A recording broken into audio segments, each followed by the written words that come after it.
queue is a very interesting data structure that follows the first in first out policy. But do you know that you can have multiple types of queues? In this video, I will be telling you about 4 different types of queues.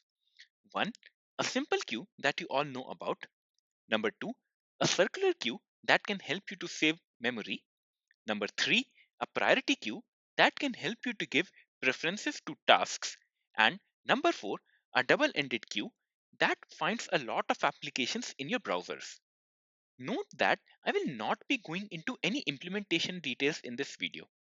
I will be just giving you a high level overview about how these queues look and how do they behave. This can give you an idea about their importance and where you can apply them. So, without further ado, let's get started. Let us quickly recollect how does a simple queue look like. You have this queue and you have a front and a rear. If you pop elements, they get removed from the front, and if you push new elements, they get added to the rear, right? So suppose I add 5 elements to my queue. They would be added something like 4, 8, 15, 16, and 23, right? Now this queue follows the first in first out policy. So if I try to remove any element from the queue, it would be removed from the front, right? So in this case, when I do a pop operation, what would happen is the element at the first position would go away and the front would now point to number 8, right? If you remove one more element, then number 8 will go away and then your front would point to 15. Similarly, suppose I add the element 42. It gets added over at the very end and this will update your rear to, and hence this is how a simple queue works. It simply works on the first in first out policy. Now let us see how does a circular queue work. So now you know the basic concept of a queue, right? First in first out. Queues are used extensively in computers. So let us say I have 5 tasks on hand and they are task A, task B, task C, task D and task E. And a computer is trying to solve all of these tasks. Now, you know that a computer cannot work on all of these tasks simultaneously, right? What happens actually is it gives some portion of time to each of the tasks. And it happens so fast that you feel that the computer is doing all of the tasks at once. So, in this kind of a case, a circular queue is very helpful.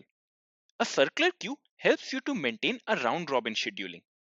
What it means that suppose task A is at the front of the queue. Your PC will give some time to task A, then some time to task B, then some time to task C, then D, and then E. And this is how the computer will give some time to each of the tasks. Now, what happens is these tasks are not over yet. It again needs to give some time to task A. So, what do we do in a circular queue is we simply connect the first and the last nodes. Now, what will happen is the computer will keep on giving time. It first gives to A, then B, then C, then D, and then E. And once again, it sees that next is A. So it will again give some time to A, then B, then C, then D, and then E. What we are doing over here is we are taking advantage of Q because task B comes after A, then task C, then task D, then task E, right? And we are doing this in a circular fashion. So we are getting an advantage that all the tasks are executing in the desired way, and also we are able to give an equal amount of time or resources to each of the tasks. And this is where a circular queue comes in handy. Now you can start to think, okay, this is how I can give my tasks to a computer. But what happens when some task has a higher preference or some task has a higher priority? That is where a priority queue comes in. Let us see how does that work. A priority queue is kind of a collection of queues. But what is so special about it? Consider that I have this mobile phone with me. Now, I can play games on this, watch movies, or use some apps, right? Now, these are some of the tasks that I can put in a queue. So, let us say I put in three tasks: game, app, movie. Now, using this queue, the processor of this phone can give some time to execute this game, then your application, and then the movie. Correct? Just like we saw in a circular queue. Now, where does a priority queue come in? Suppose what happens is I get a call on my phone. Where do you place that task? You cannot place that task over here, right? You cannot wait for your game to get completed, okay, and then the call would come. What happens in such a case is the call is given a higher priority. So this task gets into priority number one. What you can say is until and unless the first priority is completed, your phone will not give priority to any of the other tasks that have a lower priority. So you can say that call is a task that requires a higher priority. Similarly, you can have some tasks that can happen when your phone is, let's say, completely idle, when you're sleeping or you're not doing any of the tasks. Let's say you are getting a software update. So what your phone does is it will keep all kind of these small tasks in the third queue. That is like downloading updates.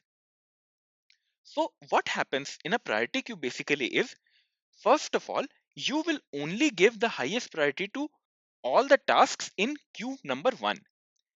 Only when queue number 1 is empty, you will start to take a look at queue number 2. And once the queue number 2 is also empty, you will look at queue number 3. So, if I'm, let's say, playing any game on my mobile, I am at priority number 2. I can do any of the tasks.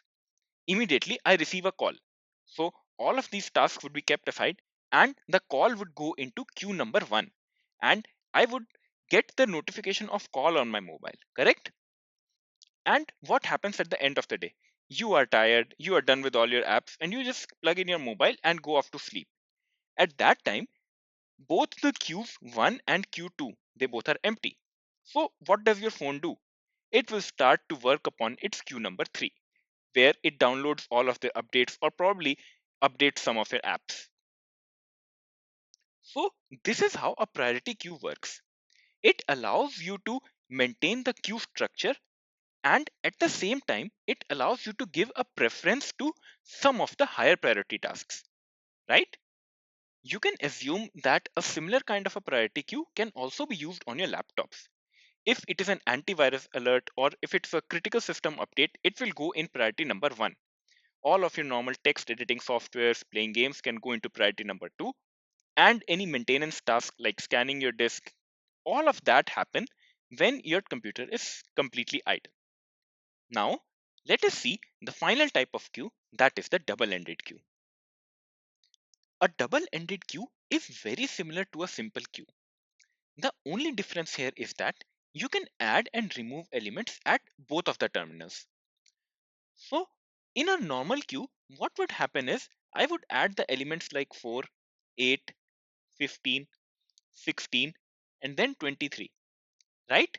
Now, if I need to add more elements, it would add over here, right? 42. And then if I have to remove elements, they would come out from this side, right? But not in case of a DQ. In DQ, what you can say is pop front or pop rear. If you do a pop front, then 4 would be popped out. However, if you do a pop rear, then 23 would be popped out. Similarly, you can also do a push front and a push rear. If you do a push front, a new element is added over here, and if you do a push rear, then a new element is added over here. You might ask, where do you see some application of this kind of a queue? Suppose you are standing at some kind of a ticket counter and you have some people in the queue. Now, if person A got the ticket and he left, and suddenly he remembers that he has to ask something. So, what does he do? Does he get at the back of the line again and then wait for his turn to come? No, right? He would try to come in at the beginning and then get his query and then move out again. So, what we were doing over here is that we popped the element from the front and then pushed the element back to the front again. Now, let us look at the last person standing in the queue. Let us say he decides that okay, he does not want to watch the movie and he wants to go home. Had it been a normal queue, it is a first in, first out. So he would have to wait for all of these people and then exit the queue and then go away, right? But since it is a double ended queue and you can remove and add elements from both the ends. So what this person will do is he will just exit the queue, right? And this is how a double ended queue can help you in some applications. Similarly, you might have seen the back button and the forward button on your browser, right? What happens is when you start opening web pages, you open page A, B, C, D, and E. If you open a next page, then a page F is added at the end of this queue. Now, if you do a back, since it is a D queue, you can simply remove this element and add up whatever the new page that you open over here. Let's say you open a page X. So you see, we were able to take advantage of the DQ feature that we can add and remove at both of the ends. Similarly, if your browser is running out of memory, it can simply start removing pages from the back of the queue. And this is how a double-ended queue or a DQ looks like. I hope I was able to give you a good idea about the different types of queues and how do they behave. As per my final thoughts, I want you to start thinking what more applications can each of the queue have? Can you implement them on your own? What are the changes in time complexity that you expect? What other different types of queues can you think about? Let me know your thoughts in the comment section below and I would love to discuss all of them with you. If you want to read more about different types of queues, I would like to tell you that a text based explanation to this content is available on the website studyalgorithms.com. I'm including a link in the description below in case you want to check it out. We will go over the implementation of these different flavors of queue next time. Once again, if you found this video helpful, please do consider subscribing to my channel and share this video with your friends. This motivates me to make more and more such videos where I can simplify programming for you. Also let me know what content would you like to learn more and what problems do you want me to solve. Until then, see ya.